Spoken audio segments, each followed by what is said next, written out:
Dentro do filo artrópoda é a classe dos crustáceos. Quem entra aqui? Ah, você gosta de tomar lá o caldinho, né? Ah, o bobó de camarão. Camarão está aqui em crustáceo. O siri, o caranguejo. Tem crustáceo que eles vão compor o zooplâncton, que é copépode, que ele vive na água. Tem crustáceo que é terrestre, que é o popular tatu-bolinha, aquele de jardim que você encosta, ele enrola todinho. Mas a maioria dos crustáceos vive em qual ambiente? Aquático. O que é característico desse crustáceo? Porque eu falei, ó, inseto tem 3 patas, aracnídeo tem 8 patas. Inseto tem olho, aracnídeo também tem olho, mas o inseto tem olho composto, o aracnídeo já tem olho simples. O crustáceo, ele tem antena, ele tem divisão do corpo, então dá para a gente comparar como todas as classes. Por que eu coloquei aqui o nome crosta? Vem de crustáceo, para justificar o nome da classe, porque além de ter o exoesqueleto de quitina, nos crustáceos tem uma deposição de carbonato de cálcio. Então enrijece. Ah, por isso você tem sempre quando você vai comer caranguejo, você fica lá batendo martelinho, quebrando? É, porque aquilo formou uma crosta. Aquele é carbonato de cálcio, é rígido. Pode tentar morder lá com o seu dente que não vai dar problema. Então você quebra e você come o quê? Só a parte lá, a gente fala da carninha, né, daquela musculatura, porque a casca você não vai aguentar. Né? Porque além do exoesqueleto de quitina, ele teve deposição de carbonato de cálcio. Já se eu for analisar o camarão, ele é mais rígidozinho, mas eu consigo, não tanto quanto o siri, né? Ele não ficou tão rígido, mas ele tem a crosta, ou seja, todo crustáceo, externo ao seu exoesqueleto de quitina, ele vai ter deposição de carbonato de cálcio para justificar a crosta formada. Quantas patas tem um crustáceo? Aí você vai falar assim, ah, mas aí ficou agora complicado, porque quantas patas tem um camarão? Provavelmente você não vai conseguir me falar assim de cabeça. Mas peraí, o camarão está na mesma classe que o caranguejo? Caranguejo eu consigo, aí eu conto lá e eu vejo 10 patas. Muito bem, tá certo. Como é que eu vou fazer então com esse número de patas? Primeiro, eu tenho que ter noção que o número é variável. Ah, pronto, agora bagunçou tudo. Você falou que inseto tem 6, a aranha tem 8, agora chega no crustáceo o número é variável? Sim, mas fica aí a nossa evolução. Se inseto tem 3, artrópode tem 4, pares, hein gente? O mínimo para crustáceo vai ser 5. Então eu falo que o mínimo, então já fica a dica. O mínimo para eu caracterizar um crustáceo, 5 pares de patas, ou seja, 10. Por isso que tem os crustáceos que eu chamo de decápodes. Olha o caranguejo aqui. Olha o siri aqui. Pois bem, mas caranguejo e siri é a mesma coisa? Parece tudo igual? Claro que não, né, gente? Se fosse a mesma coisa, teria o mesmo nome. Então vamos pensar. Todos dois são decápodes. Tem 10 patas. Então bateu o olho, tem 10 patinhas, é um crustáceo. Claro que eu não vou achar só 10 no camarão, na lagosta, lagostim, e aí vai. 10. Mas como que eu sei então que é caranguejo e que é siri? Contou 10. O último par de patas, o último, terminou lá arredondado, é um siri. O caranguejo tem todas as patinhas pontiagudas. Então olhou, viu o animal, então isso tem como errar, você vê o animal. Viu o animal, esquece tamanho, cor, nada, viu o animal. Tem 10 patas, todas com terminações pontiagudas, caranguejo. 4 pares pontiagudos, mas o último é arredondado, é um siri. Por quê? Porque ele teve que adaptar para o nado. O último par de patas arredondado do siri é uma adaptação do animal para o nado. Porque se você for observar, ele, o caranguejo, tem um porte um pouco diferenciado, então ele teve que adaptar esse ambiente aquático. Eu consigo também, a olho nu, ver se o crustáceo, se o caranguejo, se o siri, estou falando isso para caranguejo e siri, lógico que eu não tenho como ver isso num camarão. Mas no caranguejo e no siri, eu consigo ver se é macho ou fêmea. Quando eu pego, então o animal está lá no ambiente, virei parte ventral, quando tiver uma porção mais pontiaguda, vem tipo uma linhazinha, ele é macho. Quando eu ver aquela linhazinha mais dilatada, formando uma região mais alargada, é fêmea. Por quê? Por que ela tem que ser mais alargada? Para ela realizar a postura de ovos. Então eu consigo, ao pegar o animal, diferenciar se é caranguejo siri e dentre esses saber se é macho ou fêmea. Tudo dentro de crustáceo. Mas se eu for comparar com um camarão, como é que eu faço aqui? Claro que ele não tem 10 patas só. Olha o que eu disse, crustáceo mínimo de 10 patas. O camarão, a lagosta, tem um número variável de patas dependendo da espécie, mas lógico que eu sei que é muito mais. O corpo do animal é dividido em quê? Você vai ver cefalotórax e abdômen. Por isso que a gente olha e fala assim, mas espera aí, coisa esquisita, eu não estou sabendo onde termina a cabeça desse siri, desse caranguejo, aqui começa o tórax dele, porque a gente teve fusão de tagmas. Isso é importante porque esse animal ele precisa adaptar ao ambiente.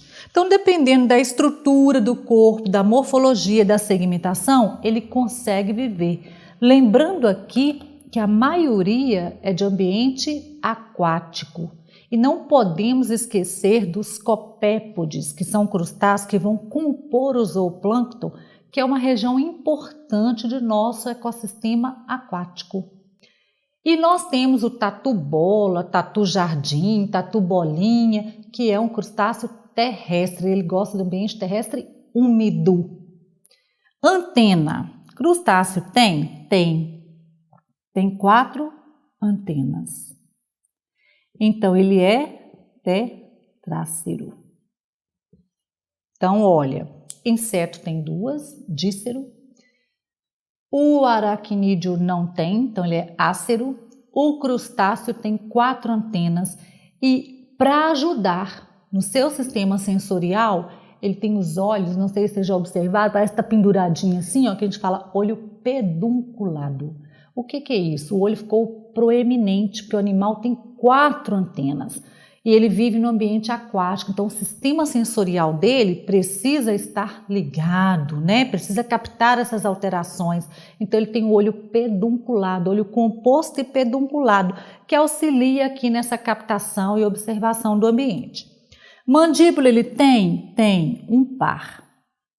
Então, até agora, quem não apresenta aí antena é só o aracnídeo, mas em compensação, ele teve quelícera e pé de pau. Bom, como seria a fisiologia desse animal para adaptar o ambiente? O digestório é completo.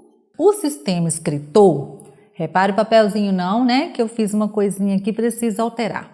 O sistema excretor é uma modificação do tubo de Malpighi, que é chamado de glândulas verdes ou antenares. O nome já diz, antenar porque está na base da antena. Então, lá no crustáceo, o túbulo de Malpighi, que é um órgão excretor comum do inseto, comum de outras classes que vamos falar, Quilopidoploide, sofreu uma modificação e ficou localizado na base das antenas. Por isso, passou a ser chamado de glândulas verdes ou antenares. O sistema respiratório, como o crustáceo, é um animal de ambiente aquático, em sua maioria, ele respira por brânquias. Animal de ambiente aquático tem respiração branquial. E o crustáceo, que já está lá no ambiente terrestre úmido, que é o tatu-bola, costuma desenvolver o seu processo respiratório por traqueia, filotraqueia, mas ele não perdeu as brânquias, e sim adaptou. O sistema circulatório, ele é aberto. Então, veja, em todo o filoartrópode, o sistema circulatório é aberto. Isso não modificou. O que foi modificando ao longo das classes?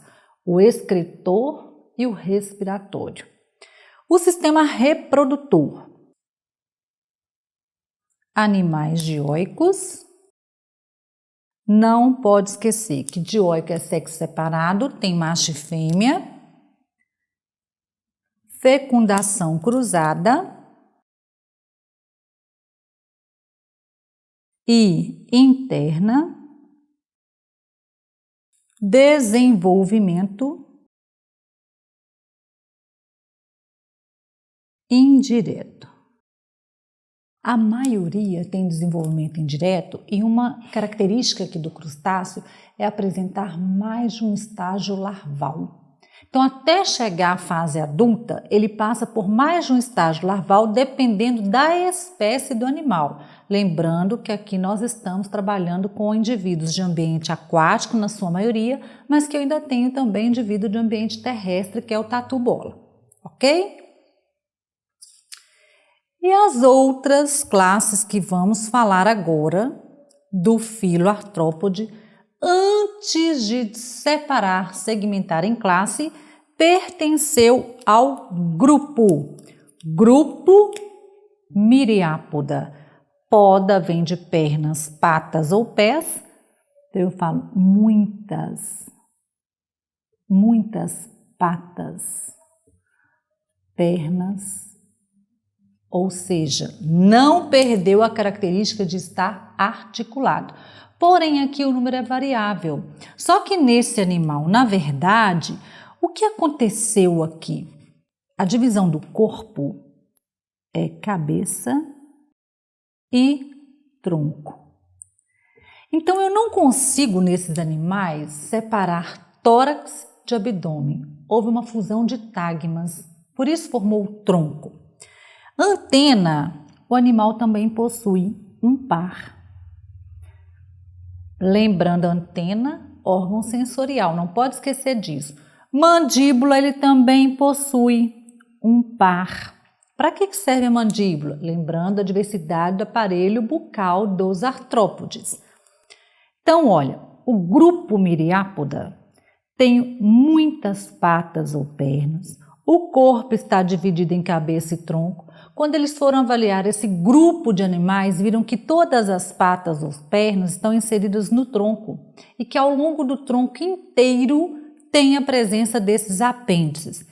Tem um par de antenas, tem um par de mandíbula, o digestório é completo, o excretor, túbulos de Malpighi, então ele manteve a característica lá semelhante ao inseto, o respiratório, traqueia, também semelhante ao inseto, o circulatório, como qualquer outro artrópode aberto, e o reprodutor, ele manteve um comportamento reprodutivo de grupo, com animais dioicos, fecundação cruzada e interna, com desenvolvimento